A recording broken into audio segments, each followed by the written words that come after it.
요한계시록 17장 쉽게 읽기를 시작하겠습니다.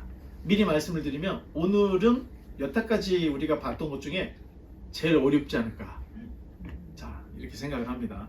그만큼 여러분들이 집중을 좀 해야 된다. 자, 일곱 대접 재앙의 시작은 계시록 15장에서 출발을 합니다. 그런데 15장에는 어떤 내용이었죠? 휴거된 성도들이 지금 어디에 있나? 그런데 그 내용은 몇 절 안 돼. 한 4절 정도. 지금 휴거된 성도들은 시온산, 하늘의 시온산, 하나님과 어린 양과 함께 있다. 그리고 모세의 노래, 어린 양의 노래를 부르고 있다.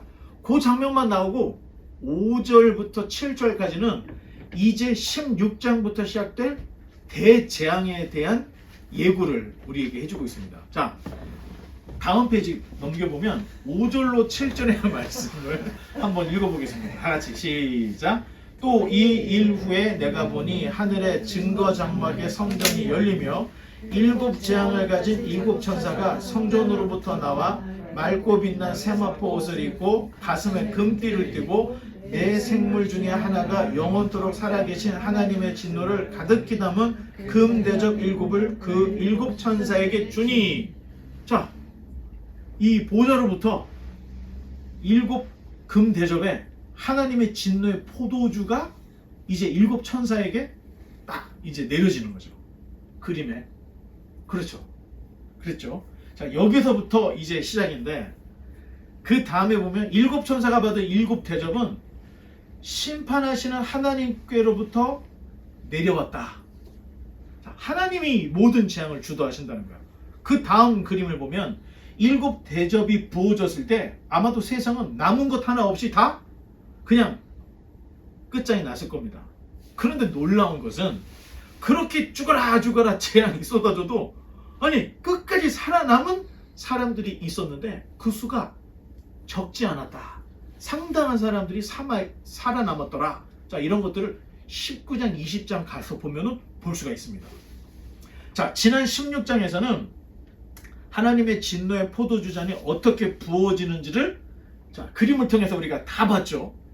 자, 오늘 17장에서는 음녀, 즉 거짓 선지자들에게 임할 심판에 대해서 이제 조금 더 구체적으로 포커스해서 음녀가 어떤 심판을 받는지 그 얘기가 오늘 읽을 17장에 기록이 되어 있습니다. 자, 1절과 2절 읽어주시기 바랍니다. 또 7 대접을 가진 7 천사 중 하나가 와서 내게 말하여 이르되 이리로 오라. 많은 불 위에 앉은 큰 음녀가 받은 심판을 내게 보이리라. 땅의 임금들도 그와 더불어 음행하였고 땅에 사는 자들도 그 음행의 포도주에 취하였다고 하다. 아멘. 자, 7 대접을 가진 천사 하나가 요한에게 이리로 오라. 그러니까 항상 5장 할 때도 요한에게 이리로 올라오라. 그 지금 여기는 성도들 올라오라는 게 아니에요. 그냥 요한에게 이리로 와라. 자, 많은 물 위에 앉은 큰 음녀가 받을 심판을 보여주겠다. 자, 음녀의 최후를 보여주겠다. 자, 그렇게 얘기를 하고 있습니다. 자, 보통 나라 이름은 여성 명사로 씁니다. 참 재밌죠? 자, 땅, 나라는 어머니와 같은 존재다. 그래서 이스라엘 구약 성경을 보면 이스라엘을 딸 내지는 처녀로 묘사를 하는 내용이 있어요. 그러면 여성 명사로 땅을 기록을 했다는 것은 지금 여자하고 이 음녀하고 이런 관계들을 우리로 하여금 생각나게 하고 다시 한번 생각하게 하는 내용이 있는데, 주로 나라 이름 뒤에 이하가 붙어 있을 때는 누구누구의 땅이다 이런 뜻이 있다고 사도행전 때 얘기했죠. 자, 이탈리아 사람들의 땅이라는 뜻이에요. 사마리아인의 땅이라는 뜻이에요. 페니키아, 페닉 사람들의 땅이다 이런 뜻이 다 있는 거예요. 그런데 이게 다 여성 명사라는 겁니다. 자, 그러면 어떻게 여자가 음녀가 되었나? 자, 여자 한 사람이 한 남자와 가정을 이루면 이건 여자입니다. 그런데 여자가 온갖 남자와 놀아나면 이때부터는 음녀가 되는 거예요. 자, 로마는 원로원에서 회의를 통해서 꽤 유명하다고 하는 이방신을 공식적으로 모셔왔습니다. 그러다 보니 로마에 세상 모든 잡신들이 다 모여 있던 거예요. 로마의 신전 중에 판테온이라는 신전이 있습니다. 우리말로는 만신전이에요. 만신전. 만 가지 신이 있는 신전이다. 있어 보이는 신을 그 만신전에 모아놓고 온갖 주술과 마술로 수많은 사람들을 이 음행에 빠뜨려 버렸던, 자, 그런 면에서 본다면 이 로마는 음녀였구나 하는 것들을 볼 수가 있습니다.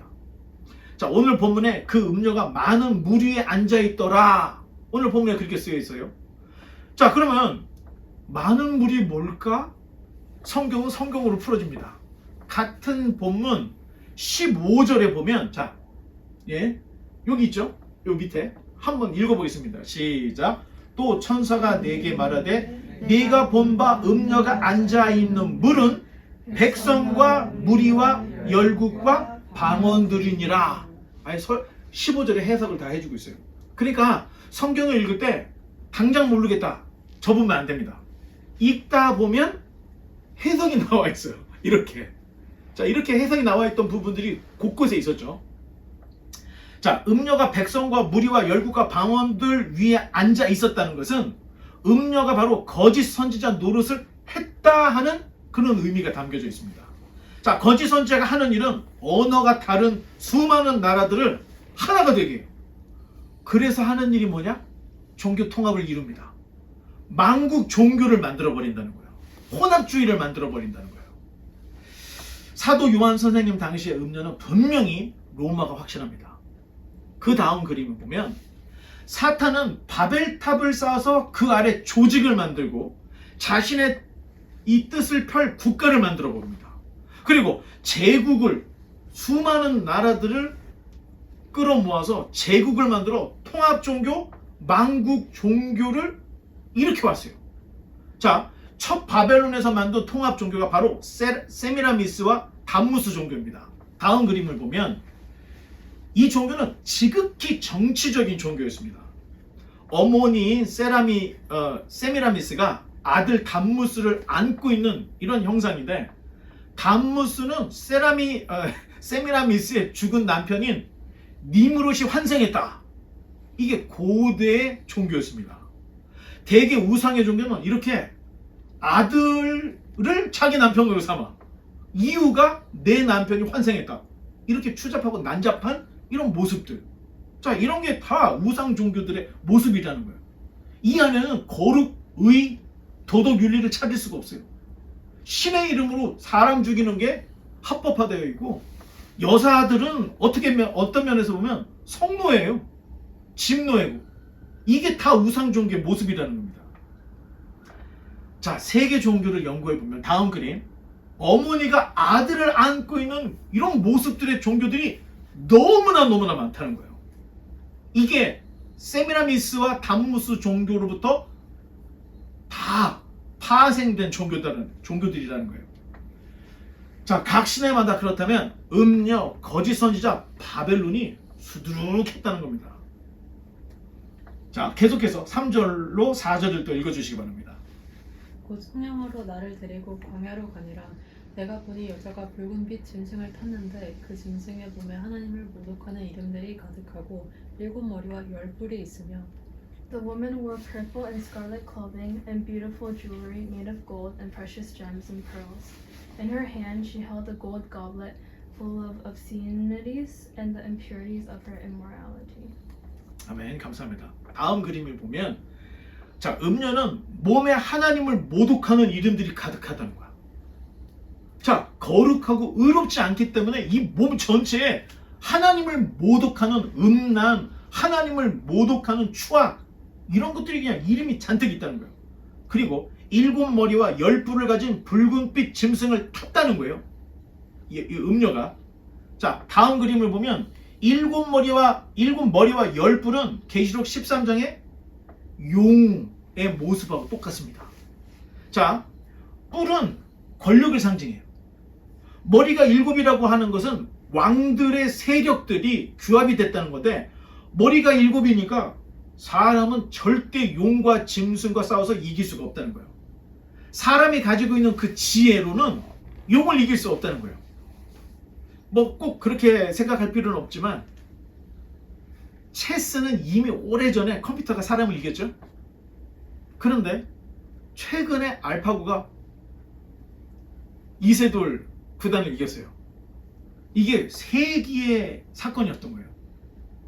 바둑을 너무나도 변수가 많기 때문에 컴퓨터로는 바둑을 이길 수 없다고 생각들 했던 거예요. 근데 알파고가 그냥 이겼던 거죠. 자, 이거는 굉장히 단면이라는 거예요. 아주 단면 체스 바둑에서 이긴 건데 지금의 AI는 우리 머리보다 훨씬 좋습니다. 자, 이것들을 생각해야 돼요.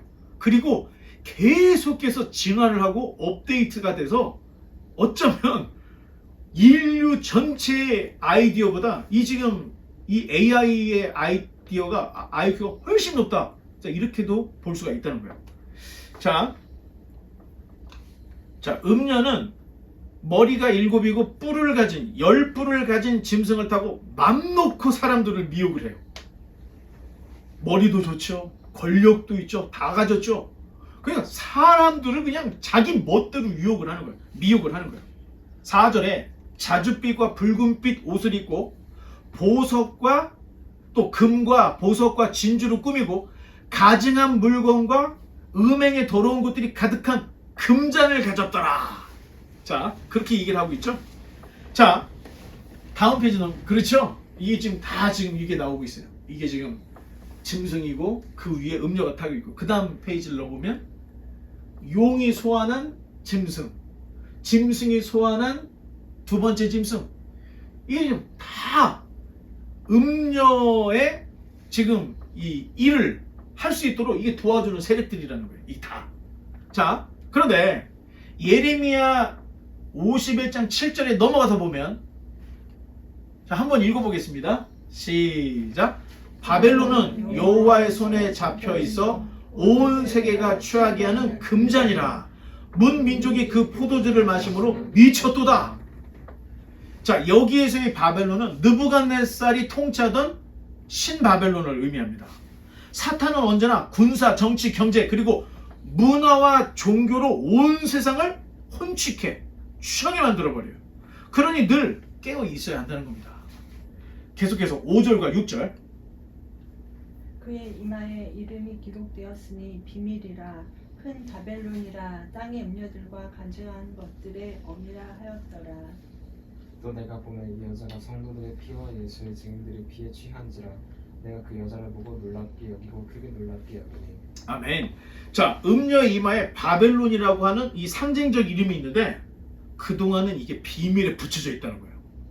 자, 그래서 그 비밀을 아는 사람은 알지만 대부분이 다 몰랐다는 겁니다.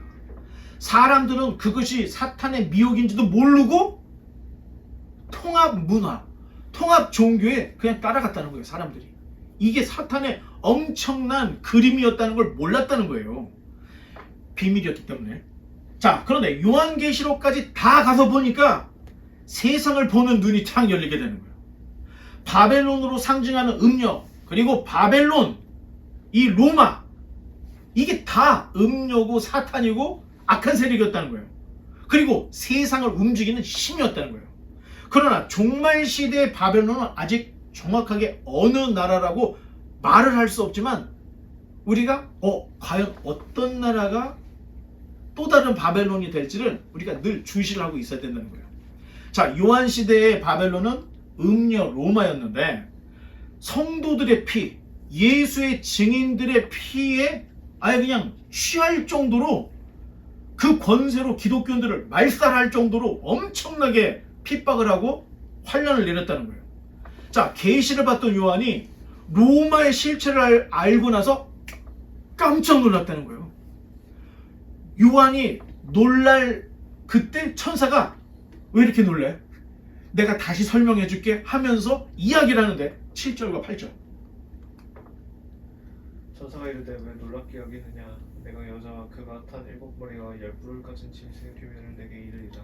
내가 본 짐승은 전에 있었다가 지금은 없으나 장차 무적행으로부터 올라와 멸망으로 들어갈 자니 땅에 사는 자들로서 창세 이후로 그 이름이 생명책에 기록되지 못한 자들이 이전에 있었다가 있었다가 지금은 없으나 장차 나올 짐승을 보고 놀랍게 여기리라. 아멘. 자, 음녀가 타고 있는 그 짐승이 바로 적그리스도이고 바벨론인데 음녀, 짐승, 바벨론이 아주 깊게 결탁이 되어 있다는 거예요. 우리말에 그죠? 그놈이 그놈이다. 자, 지금 여기 나와 있는 음녀, 짐승, 바벨론, 용, 사탄이 아주 깊게 다 결탁이 되어 있다는 거예요. 계시록 13장에 7머리와 10뿔 가진 짐승은 적그리스도입니다. 적그리스도는 공포 정치로 사람들을 압제하고 음녀는 사치와 쾌락으로 사람들을 미혹을 하고 있었던 거예요. 그리고 로마에 두 가지 면이 있었던 거예요. 로마는 한쪽으로는 굉장히 공포 정치를 기독교인들 다 죽였으니까. 그런데 한쪽으로는 아주 음란했다는 거예요.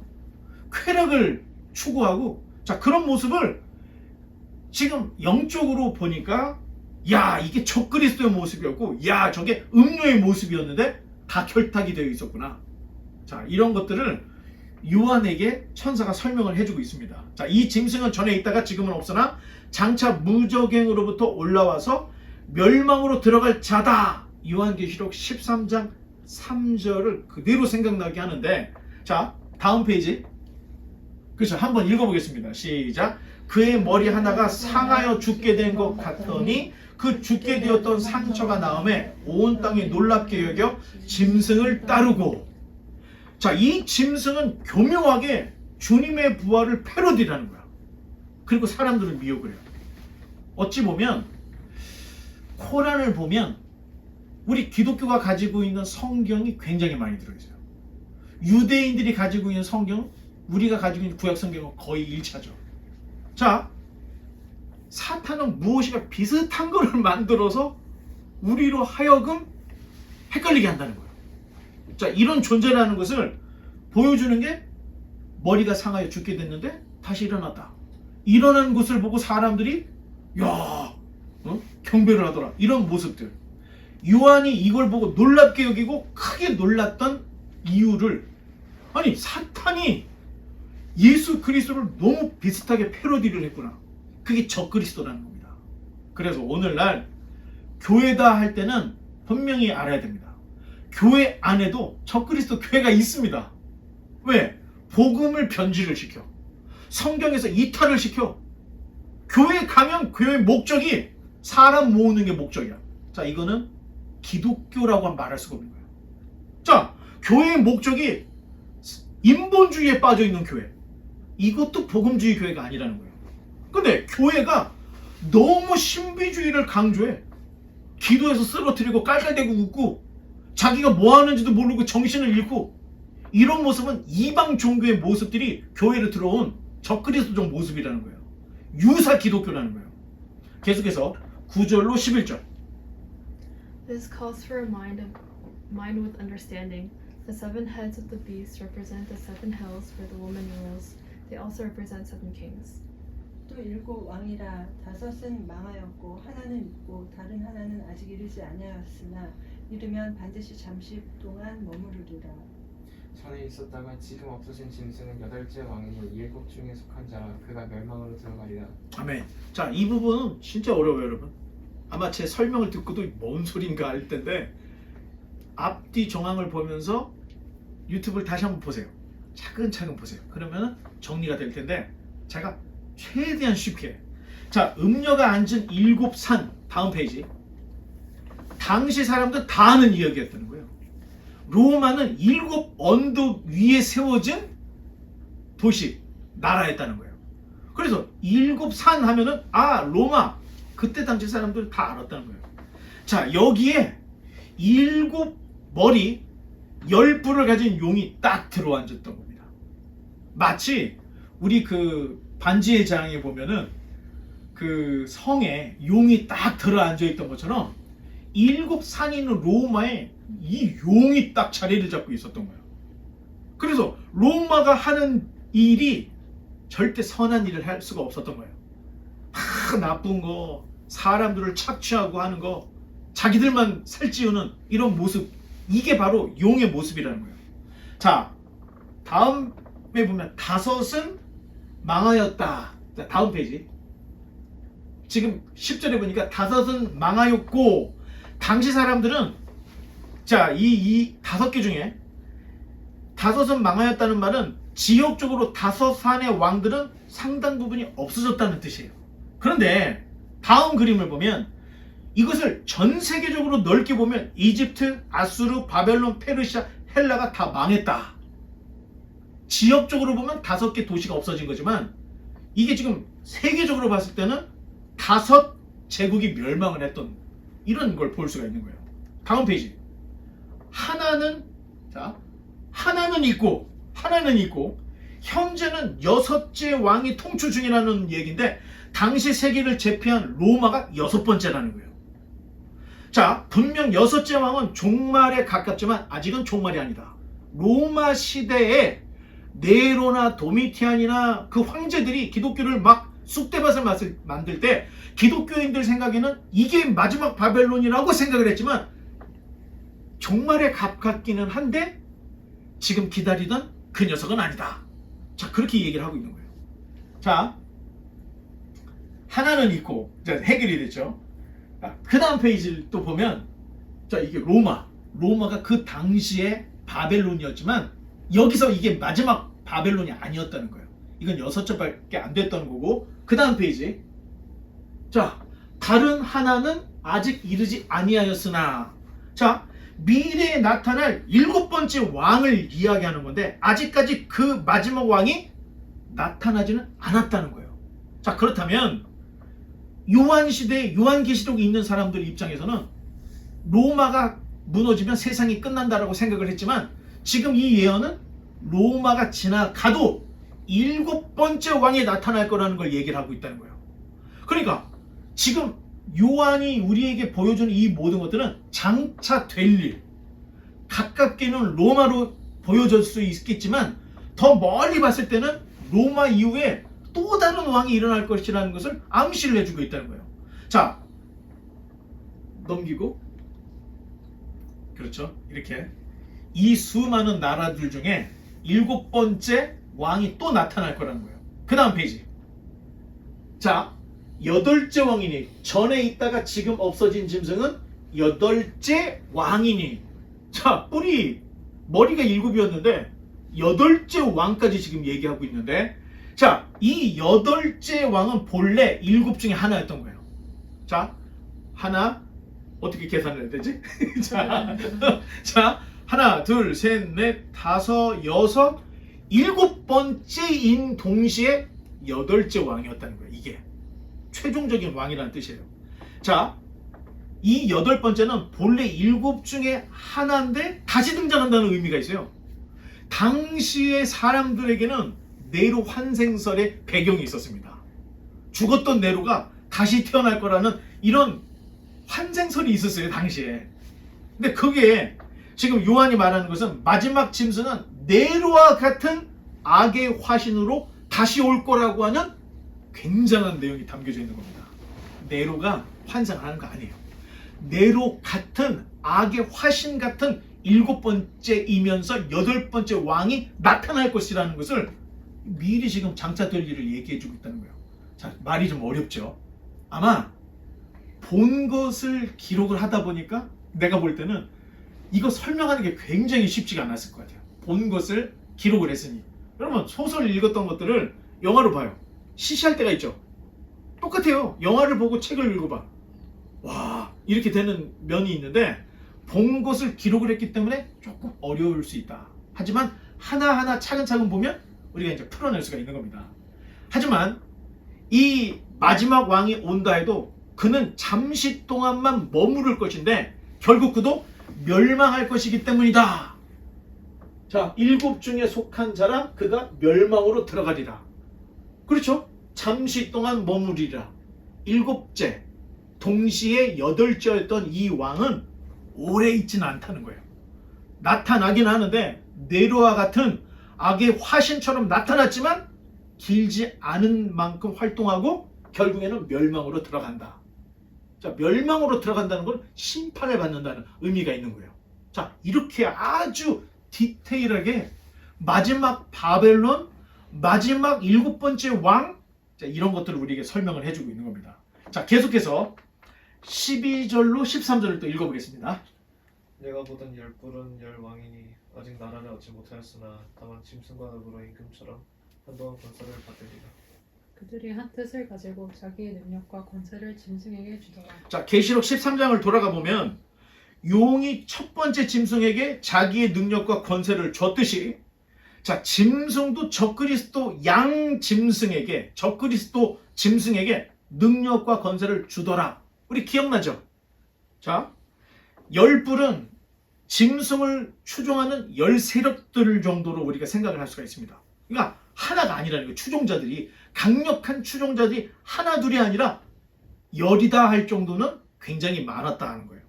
열 나라 왕들이 짐승과 더불어 세계를 통치한다는 뜻인데, 그들의 권세는 길지 않을 거다라는 것을 얘기해 주고 있어요. 자, 지금 전 세계도 미국 또는 유럽의 몇몇 나라가 어찌 보면 전 세계를 움직이고 있습니다. 그림, 유엔이나 나토가 그런 모습들을 가지고 있어요. 자, 리비아라든지 시리아, 이란, 북한 같은 나라들은 이런 연합국의 결정에 의해서 제재를 당하고 있어요. 그렇죠? 그렇다면 미국을 중심으로 한 유럽의 몇몇 나라가 세계 경찰 나라가 되어서 지금 나라를 움직이고 있다는 거예요. 미안한 말이지만, 자, 다음 그림을 보면 이게 유럽 연합 건물입니다. 자, 그런데 그 다음 그림을 보면 브루켈이 그린 옛 바벨탑과 이 유럽 연합 건물이 너무 똑같은 거야. 자, 왼쪽은 브루켈이라고 하는 화가가 옛 바벨탑을 그림을 그렸던 거예요. 그런데 현재 유럽 연합의 건물은 이걸 그대로 담아놓은 것 같은, 부서진 것 같은 모양 그대로 지금 만들어놔 있어요. 자, 왜 유럽 연합은 이런 건물을 지었을까? 사실 모르겠습니다. 왜 그 그림을 따서 왜 이런 건물을 졌는지 몰라요. 알고 그랬는지 우연히 만들다 보니까 브루켈이 그렸던 바벨탑하고 비슷하게 됐는지 잘은 몰라요.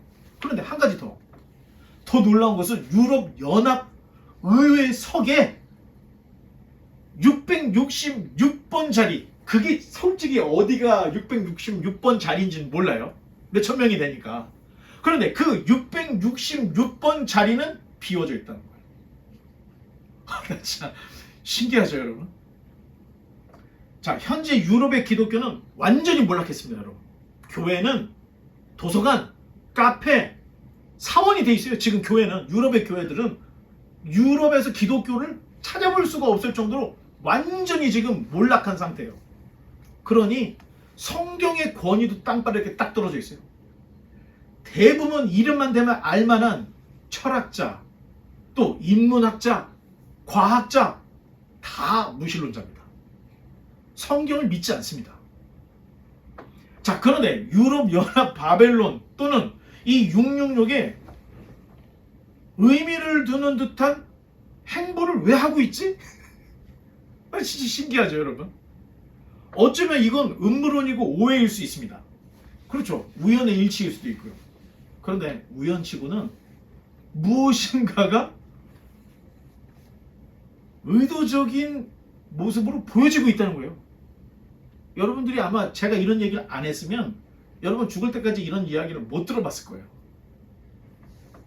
자, 물론 유럽연합 유엔이 짐승이다 단정 지을 수는 없습니다. 하지만 마지막 때는 강대국들이 뭉친 연합회가 세계 질서를 좌우할 거라는 거예요.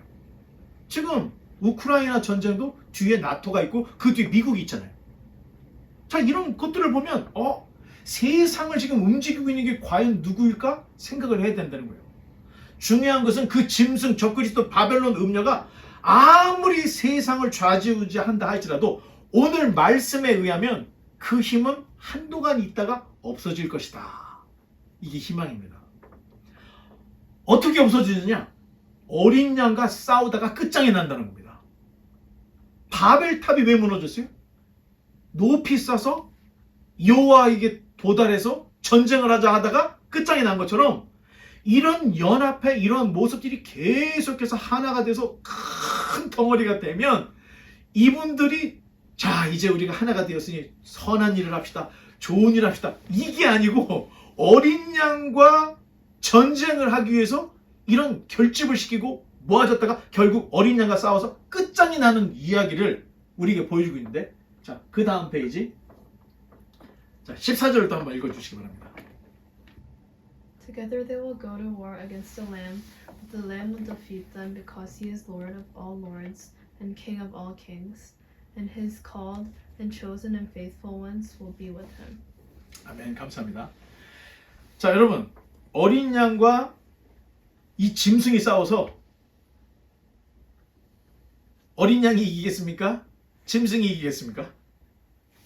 자, 상식적으로 보면 사실 이 싸움은 다음 그림을 보면 이 싸움인 거예요. 자, 어린 양은 너무 힘이 약해가지고 일찍 죽임을 당한 모습이에요. 그런데 짐승은 옛 뱀, 용, 마귀, 사탄이 소환시키는 아주 날카로운 이빨을 가진 악의 화신입니다. 7번째 짐승, 동시에 8번째 짐승이었던 이 마지막 바벨론 짐승은 악의 화신과 같은 강력한 이 세력을 가지고 있어요. 그런 사악한 짐승과 어린 양이 싸우면 여러분 상식적으로 어린 양은 지게 되어 있습니다. 그런데 성경과 요한이 지금 강조하고 싶은 믿음이라는 것은 힘이 없어 일찍 죽임을 당한 것 같은 어린 양이 이 악한 짐승과 싸워 이긴다는 것, 이게 바로 믿음이라는 것을 우리에게 보여주고 있다는 거예요. 여러분, 이게 믿어집니까? 자, 믿어지면 아멘 한번 해보겠습니다. 여러분, 이게 믿어집니까? Amen. 이게 믿음이라는 거예요. 지금 저와 여러분은 말도 안 되는 것을 믿고 있는 거예요. 어떻게 이 험악한 짐승과 어린 양이 싸워서 어린 양이 이길 수 있겠습니까? 어린 양은 무기도 없는데, 어린 양이 무기는 없지만 어린 양이 만주의 주요 만왕의 왕이신 하나님이기 때문에 어린 양이 이길 수밖에 없다는 겁니다. 그렇다면 어린 양이 누구예요? 어린 양이 예수 그리스도고 어린 양이 하나님이고 어린 양이 성령님이라는 거예요. 이게 믿음이라는 겁니다. 이걸 우리가 이 교리적으로 봤을 때는 삼위일체, 교리적으로 봤을 때는 이성일인격, 교리적으로 봤을 때는 구원론, 인간론 이렇게 표현할 수 있겠지만 그림으로 표현하면 어린 양으로 이게 보여지고 어린 양이 짐승과 싸워서 이기는 모습, 이게 성경에서 우리에게 요구하는 믿음이라는 거예요. 장차 될 일을 본 요한은 모든 것을 본 그대로 우리에게 그대로 전해주고 있습니다. 결국은 어린 양이 이기더라. 15, 16절입니다. 또 천사가 내게 말하되 내가 본 바 음녀가 앉아있는 물은 백성과 무리와 열국과 방언들이니라. 네가 본 바 이 열불과 짐승은 음녀를 미워하여 망하게 하고 벌거벗게 하고 그의 살을 먹고 불로 아주 살리라. 아멘. 자, 15절은 아까 1절 할 때 물을 설명할 때 이미 한번 읽었었죠.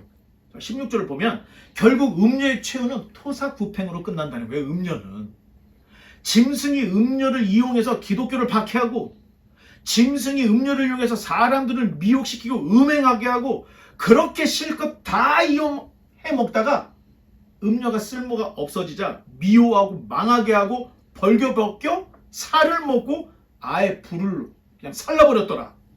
이것이 음료의 최후인데 하나님이 심판을 내렸습니까? 아니면 짐승이 심판을 내렸습니까? 짐승이 음료를 심판을 해버리는 거예요. 쓸모가 없으니까. 자, 계속해서 17절, 18절 마지막 절입니다. 이는 하나님이 자기 뜻대로 할 마음을 그들에게 주사 한 뜻을 이루게 하시고 그들의 나라를 그 짐승에게 주게 하시되 하나님의 말씀이 응하기까지 하십니다. 또 내가 본 그 여자는 땅의 왕들을 다스리는 큰 성이라 하더라. 아멘. 자, 결국 모든 일은 하나님의 말씀이 응할 때까지 그렇게 진행이 되더라. 자, 그렇게 끝을 내고 있습니다. 로마도 결국 무너졌고 앞으로 나올 7째 같은 18번째 왕도 잠깐 있다 결국은 멸망할 것이다. 이거를 얘기해주고 있습니다.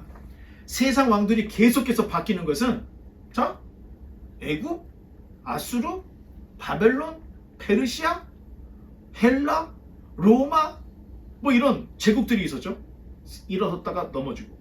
자, 그런데 계속 왕들이 바뀌는 것은 진정한 왕이 아니기 때문에 계속 바뀐다는 겁니다. 예수님의 피가 왜 위대합니까? 예수님의 피가 부족했더라면 제2의 예수가 오고 제3의 예수가 와야 되는 거예요. 그래서 짐승은 매일 잡아 죽였던 거예요. 성막과 성전은 짐승의 피비린내가 진동했던 거예요. 완벽하지가 못했기 때문에. 그런데 예수님이 우리를 위해서 딱 와서 죽어주시는 단번에 드리는 완벽한 제사로 더 이상 희생 제사를 하나님이 요구하지 않는다는 거예요.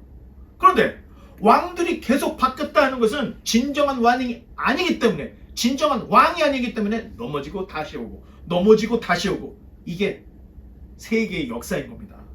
그래서 자꾸 바뀌고 모습을 바꿔왔는데, 그러나 우리 영원하신 왕은 창세전부터 영원전 영원까지 한 분이라는 겁니다. 그러니 사탄과 하나님은 이렇게 다르다는 것을 요한이 용의 모습, 짐승의 모습, 음녀의 모습을 통해서 영원히 변하지 않는 어린 양, 영원히 변하지 않는 하나님, 그분을 우리에게 오히려 보여주고 있다는 거예요. 그러니 지금 당하는 환난에서 너무 두려워하지 말라고 위로가 되고 있는 겁니다. 결국 세상을 좌지우지할 그 마지막 짐승도 일정 기간만 활동하고 심판당에서 없어질 거다. 자, 다음 시간에는 이제 오늘 17장이었죠. 18장에는 큰 성 바벨론이 어떻게 멸망하는지 이야기가 이제 나올 겁니다. 이제 말씀의 결론을 맺겠습니다. 분명한 것은 하나님과 그의 백성이 결국 최후의 승자가 된다는 거예요. 그렇다면 반대로 말한다면 마귀와 세상은 결국 질 수밖에 없다는 겁니다. 결국 마귀와 세상은 자멸하게 되더라는 거예요. 자멸. 그러나 성경 역사관, 성경적 세계관, 성경적 가치관, 이게 분명히 세워져야 됩니다. 이걸 모르면 뭐가 음녀인지, 뭐가 적그리스도인지, 뭐가 어린 양인지 짐승인지 늘 헷갈린 거예요. 그런데 창세기부터 요한계시록까지를 참 편만하게 읽고 하나하나를 다 이해를 한다면, 여러분, 성경적 역사관, 세계관, 가치관이 세워지면 분명히 어떤 사람이 되느냐에 힘을 쏟게 돼 있는 거예요. 여러분이 지금 밀리언 에어가 되는 거, 또는 여러분들이 사업에 성공하는 거, 좋은 직장, 좋은 학교 나오는 거, 이거 세상 사람들이 구하라는 거예요. 세상 사람들의 목표라는 거예요. 그런데 이 모든 것을 알고 있는, 결국은 어떻게 될 것이라고 것을 알고 있는 저와 여러분은 나는 과연 어떤 사람이 돼야 할 것인지에, 여기에 인생의 문제가 걸려 있다는 거예요. 성실한 자, 의로운 자, 경건하고 의로운 자, 바로 하나님이 이런 사람의 하나님이고 하나님은 이런 사람을 찾는다고 성경 전체에 얘기하고 있습니다. 그러니 여러분, 눈을 바로 뜨고 세상 사람들이 추구하는 이상의 눈을 뜨는 것이 아니라 하나님이 우리에게 요구하시는 진정한 인생의 목적을 깨달아서 우리가 좌로나 우로나 치우치지 않고 하나님께서 우리에게 주신 인생의 목적을 정확하게 찾아서 승리할 수 있는 저와 여러분 되시기를 주님의 이름으로 간절히 축원합니다. 기도하겠습니다.